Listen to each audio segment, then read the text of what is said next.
যে সেই দাদা বলছেন যে প্রথমে যখন আমাকে দীক্ষা দেওয়া হয় আমি কিন্তু ইষ্টভৃতি করতাম না। আমি ইষ্টভৃতি পাঠিয়ে দিতাম তোমাকে, কিন্তু আমি ইষ্টভৃতি করতাম না। তারপরে ও একটু নেশা দ্রব্য করতো। এই নেশা দ্রব্য করতে করতে শরীরের মধ্যে একটা প্রবলেম দেখা দিল। মুখে মুখে গালের কাছটা ঘা হয়ে পচনের সৃষ্টি হয়ে গেল। ঠাকুর তো দয়াময়, পরম প্রেমময়। তার সন্তান যদি তার কাছে আকুতি জানায়, বিনীত ভাবে তাকে বলে, তো তিনি কিন্তু না শুনে থাকতে পারেন না। সবাইকে আনন্দিত জয়গুরু। ঠাকুরকে ভালোবাসলে জীবনে কতটা পরিবর্তন আসে, নিজেকে কিভাবে ঠাকুরের কাছে উন্মুক্ত করা যায় এবং তার পথে চললে সৎ ভাব, সৎ চিন্তাধারা, সৎ মানসিকতা এবং সৎ মানুষের উদয় হয়, এবং তার জন্য মানুষ কি কি করতে পারে, এমনই এক দাদার কথা আমি তুলে ধরার চেষ্টা করব, যা আমারই রিলেটিভ, আমার চোখের সামনে প্রত্যক্ষ দেখা। বাস্তব জীবনে থেকেও ভাবছেন এইসব করা সম্ভব নয়, তাদের জন্য দুটো কথা বলবো। মনের মধ্যে সর্বপ্রথম প্রবল বিশ্বাস প্রয়োজন, আর হচ্ছে নিজের ইচ্ছা শক্তি, নিজের মানসিকতা, নিজের মন বুদ্ধি বিবেক দিয়ে আমাকে ভাবতে হবে যে আমার জীবন কিভাবে উন্নত হতে পারে। সেই উন্নতিতে যদি চড়তে চাই, তবে আমাকে এই দুটো কাজ করতেই হবে: ইষ্টকে মাথায় নিয়ে চলা, আর সৎ সঙ্গের আশ্রয় গ্রহণ করা, সৎ পথে চলা। আমি এমনই এক দাদা ভাইয়ের কথা বলবো, তার জীবনে কি পরিবর্তন এসছে, ঠাকুর ধরার আগে সে কি ছিল এবং ঠাকুর ধরার পরে তার কি পরিবর্তন এসছে, আমি সেই সব কথা তুলে ধরবো। যারা আমার চ্যানেলে নতুন এসেছেন, সাবস্ক্রাইব করে বেল আইকনটি প্রেস করে দিবেন ঠাকুরের নিত্য নতুন ভিডিও পাওয়ার জন্য। গত রাতে এক দাদা ভাই আমাকে ফোন করে বলছেন, তোমাদের মন্দির, পার্শ্ববর্তী মন্দির পুরুষোত্তমপুরে মাসিক সৎসঙ্গ কবে নির্ধারণ করা হয়েছে? তখন আমি সেই দাদা ভাইকে বললাম, এপ্রিল মাস তো প্রায় শেষের মুখে, তাই মে মাসের দিকে হয়ে থাকে। তখন আমি জিজ্ঞাসা করলাম, যদি মন্দিরে আসার প্ল্যান প্রোগ্রাম থাকে তাহলে অবশ্যই আসতে পারো। তখন সেই দাদা ভাই বলল যে হ্যাঁ আমি যাব, আর আমার দ্বারা একটা ভুল কাজ হয়ে গেছে। কি ভুল কাজ হয়েছে? না, আমি তোমাদের মন্দিরে যাব, আর মাসিক সৎসঙ্গে যাব, এবং আমি ঠাকুরের প্রায়শ্চিত্ত করতে চাই। কি ভুল হয়েছে, কি প্রায়শ্চিত্ত করতে চাও? আমি ঠাকুরকে একটা কথা দিয়েছিলাম, আমি সেই কথা রাখতে পারিনি। আমি ঠাকুরকে বলছিলাম যে আমি এইসব কর্ম আর করব না, কিন্তু আমি সেই কাজটা আমি সবার সঙ্গ করে আমি করে ফেলেছি, তাই আমি ঠাকুরের কাছে আমি প্রায়শ্চিত্ত করতে চাই। সেই দাদা ভাইয়ের বাড়ি মন্দির থেকে প্রায় 3-3.5 ঘন্টার রাস্তা। তখন আমি সেই দাদা ভাইকে বললাম যে মন্দিরে আসবেন, এ তো খুবই ভালো কথা। মাসিক সৎসঙ্গ যখন নির্ধারণ করা হবে আমি তখন আপনাকে ডেটটা জানিয়ে দেব, কিন্তু এই যে ভুল হয়ে গেছে, এই যে প্রায়শ্চিত্ত করতে চাও, এটা সবই নিজের কাছে। যদি নিজের মনে অনুশোচনা আসে, নিজে যদি অনুতপ্ত হয়ে থাকো, তাহলে সেটাই হচ্ছে বড় জিনিস, যে নিজে অনুতপ্ত হয়েছো, এই রকম কর্ম আর করবে না, সেটাই হচ্ছে বড় জিনিস। তখন আমি সেই দাদা ভাইটিকে শ্রী শ্রী ঠাকুরের নিজ হস্ত লিখিত সত্যানুসরণ গ্রন্থ, তার শ্রীমুখ হতে যেসব বাণী ঠাকুর আমাদের জন্য রেখে দিয়ে গেছেন, সেই সত্যানুসরণের অনুতপ্ত নিয়ে বাণীটি আমি সেই দাদা ভাইকে প্রকাশ করলাম।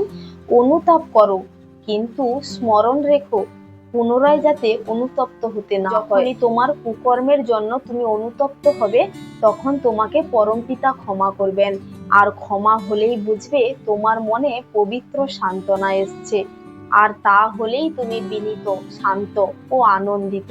যে অনুতপ্ত হয়েও পুনরায় সেই দুষ্কর্মে রত হয়, বুঝতে হবে সে সত্তরই দুর্গতিতে পতিত হবে। শুধু মুখে মুখে অনুতাপই নয়, আরো আরো অন্তরের ভিতরে আসার অন্তরায়। প্রকৃত অনুতাপ এলে তার অল্প বিস্তরই প্রকাশ পায়। তাই আমি সেই দাদা ভাইকে বললাম যে যদি তোমার কর্মের জন্য তুমি অনুশোচনা বোধ করো, যদি অনুতপ্ত হয়ে থাকো, সেটাই আমি অনুতপ্ত হলাম আমার কর্মের জন্য, কিন্তু পুনরায় আমি যেন সেই কর্মটাকে আবার পুনরায় না করি, তাহলে কিন্তু আমি অত্যন্ত দুর্গতিতে পতিত হব। আমাদের জীবনের প্রত্যেকটা মুহূর্ত, প্রতিটা কর্মের ভেতর দিয়ে কিভাবে আমাদের চলন বলন, কিভাবে আমরা নিপুণভাবে কর্ম সম্পাদন করতে পারবো, তা ঠাকুর তার বিভিন্ন গ্রন্থের মাধ্যমে, বাণীর মাধ্যমে আমাদের দিয়ে গেছেন। তাই আমরা সেগুলিকে ফলো করলে আমরা আমাদের মধ্য দিয়ে সৎ ভাব, সৎ চিন্তা, সৎ কর্ম সবটাই আমরা ফুটিয়ে তুলতে পারবো। আমি সেই দাদাভাইটিকে প্রায় 2 ঘন্টা মতো ঠাকুরের যাজন করলাম। বিভিন্ন ঠাকুর বাড়ির কথা, দেওঘরের কথা, ঠাকুরের বিভিন্ন লীলার বিষয়ে, আচার্য দেবের লীলার বিষয়ে, অবিন দাদার লীলার বিষয়ে। এবং অনেকের মনের মধ্যে তো এই ভুল ভ্রান্তি গুলো থাকে যে ঠাকুর তো আছেন, কিন্তু তার পরবর্তী বংশ পরম্পরায় যারা আসছেন আচার্য, তারাও কি ঠাকুর নাকি? আমি তারও সেই ভুল ভ্রান্তিটাও কাটালাম যে ঠাকুর নিজের মুখে বলে গেছেন যে ঠাকুর কিন্তু একজনই ঠাকুর, কিন্তু আচার্য পরম্পরায় যিনি থাকবেন তাকে সম্মান করার জন্য। কেন না, তারা হচ্ছে ঠাকুরের অংশ থেকে সৃষ্ট হয়েছে এবং ঠাকুরের মতো আচার আচরণ করিয়ে আমাদেরকে শেখাচ্ছেন। তাই তিনি আচার্য, তিনি আচার আচরণে সিদ্ধ বলেই তিনি আচার্য হয়েছেন। তাই তারা হচ্ছে আমাদেরকে তার আচার আচরণের মাধ্যমে গড়িয়ে শিখিয়ে পড়িয়ে নিচ্ছেন। তাই তাদেরকে আমরা সম্মান করি, শ্রদ্ধা করি। তারা কিন্তু ঠাকুর নয়, ঠাকুর কিন্তু তাদের মধ্য দিয়ে ঠাকুর লীলা করছেন। এই যে আচার্যদেব কিছু বলে দিলে আমাদের জীবনে ঘটে যাচ্ছে। কি করে ঘটে যাচ্ছে?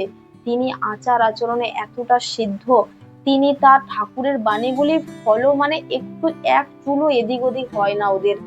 তার জন্যই হচ্ছে তাদের মুখ থেকে যা বেরায় ওইটাই হয়ে যায়। তাই তাদের মধ্য দিয়ে ঠাকুর লীলা করছেন। তাই আমাদেরকেও বলছেন, আচার্যদেব বলছেন, আমার মতো বাবাই প্রতিটা ঘরে ঘরে যেন হয়, আমাদের মতো আচার আচরণ সবাই পালন করে চলেন। কেননা আপনাদের জন্যও ঠাকুর যেই বাণী, যেই কথাগুলি বলে গেছেন, যেই রকম ইষ্টভৃতি সস্তয়নী যা যা বলেছেন, আমাদের জন্য ওই একই জিনিস। তাহলে আমরা করতে পারছি, আপনারা কেন নয়? আপনারা নিজের মধ্যে চরিত্রায়ন করার চেষ্টা করুন, আদেশ করে নয়, নিজের মধ্যে ফুটিয়ে তুলুন। দেখবেন আপনার পরিবার, আপনার সমাজ, আপনার পারিপার্শ্বিক সবাই আপনাকে ফলো করার চেষ্টা করবে, আপনার কাছ থেকে কিছু ভালো গুণ নেওয়ার চেষ্টা করবে। তাই বারবার আমার কাছে ছুটে আসার প্রয়োজন হবে না তখন, কেননা তখন প্রতিটা ঘরে ঘরে আমার মতো একটা একটা করে বাবাই যেন আমি দেখতে পাই। তাই প্রত্যেকটা মানুষ আজ থেকেই লেগে পড়ুন ঠাকুরের কাজে, ঝাঁপিয়ে পড়ুন। আমি অনেক কথাই বললাম সেই দাদাভাইকে, কারণ সেই দাদাভাই নতুন দীক্ষা নিয়েছেন এবং মাত্র 5 মাস মতো হলো আমি তাকে দীক্ষা দিয়েছি এবং আমি ওনাকে এবং ওনার পরিবারে আরো 2-3 জনকে ঠাকুরের দীক্ষা দিয়েছি এবং ইষ্টভৃতিও করাই। আমি নিজে ইষ্টভৃতি কালেক্ট করে আমি পাঠিয়ে দিই। ওনাদের আশেপাশে তেমন কোনো বাড়ি নেই যে ঠাকুরের চেনা পরিচয় বা কোনো কিছুই নেই। তার জন্যই তারা ঠাকুর থেকে ডিমোটিভেট হয়ে যেতে পারে, কেননা তারা নতুন, ঠাকুরের সৎসঙ্গেও আসে না, ঠাকুরের সৎসঙ্গ কোনোদিন দেখেও নি, জানেও নি। তাই যখন যেমন আমি দেখিনি ফোন করে যে আসুন মন্দিরে আসুন, ঠাকুরের সঙ্গ করুন, সৎসঙ্গ করুন, ঠাকুরের নাম কীর্তন শুনুন, ঠাকুরের আলোচনা শুনুন, দেখবেন মন ভালো হয়ে যাবে। এবং সেই দাদাটি আমাকে কালকে যা বলল শুনে আশ্চর্যকর ঘটে। সেই দাদা বলছেন যে প্রথমে যখন আমাকে দীক্ষা দেওয়া হয় আমি কিন্তু ইষ্টভৃতি করতাম না, আমি ইষ্টভৃতি পাঠিয়ে দিতাম তোমাকে, কিন্তু আমি ইষ্টভৃতি করতাম না। তারপরে ও একটু নেশা দ্রব্য করতো। এই নেশা দ্রব্য করতে করতে শরীরের মধ্যে একটা প্রবলেম দেখা দিল। মুখে মুখে গালের কাছটা ঘা হয়ে পচনের সৃষ্টি হয়ে গেল। এই নিয়ে সে তার মনের মধ্যে এমন একটা ভয় চলে এলো যে আমার কি হবে। সে ডাক্তারের সহায়তা নিল এবং ঠাকুরের কাছে প্রার্থনা করলো যে ঠাকুর, আমার যেন এটা ভালো হয়ে যায়, আমি জীবনে আর এইসব কিছু গ্রহণ করব না। ঠাকুর তো দয়াময়, পরম প্রেমময়, তার সন্তান যদি তার কাছে আকুতি জানায়, বিনীত ভাবে তাকে বলে, তো তিনি কিন্তু না শুনে থাকতে পারেন না। এবং তিনি তার কথা শুনেছেন, ভগবান তার প্রতি সহায় হয়েছেন, দয়া করেছেন, সেই রোগটি থেকে তিনি মুক্ত হয়েছেন, তার মুখের ঘাটা ভালো হয়ে গেছে। এবং পরবর্তীকালে তিনি সেই দেখে তিনি কিন্তু ঠাকুরের প্রতি আসক্ত হয়ে ইষ্টভৃতি করা স্টার্ট করলেন। এবং তিনি বলছেন যে আমার পরিবারের মধ্যে একটা সংকট এসেছিল, তখন আমি মানে মনের মধ্যে চিন্তাধারা এসেছিল কোনো কিছু একটা খারাপের দিকে, কিন্তু আমাকে যেন মনে হচ্ছে পেছন ধরে কেউ ধরে টান মারছে, আমাকে যেতেই দিচ্ছে না। ওই কাজে যদি আমি যেতাম তাহলে কিন্তু আমার অঘটন ঘটে যেত। আমি সেদিন বুঝলাম যে সত্যি আমাকে কে পেছন ধরে টান দিল, আমি কেন সেদিন আটকে গেলাম। এটাই হচ্ছে গুরু ধরা।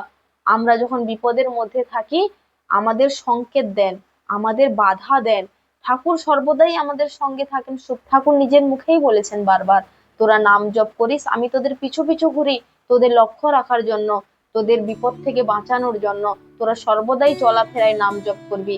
তাই প্রত্যেকে যারা বাইরে থাকেন, যারা বাড়িতে থাকেন, প্রত্যেকটা কর্মের ভেতর দিয়ে সর্বদাই যেন মনের ভেতর ঠাকুরের নাম চলে। তা আমরা ভাবি আমরা বাড়িতে আছি, যখন আমাদের বিপদ আপদ হবে না, আমরা কি বাইরে বেরালে আমাদের বিপদ আপদ হয়?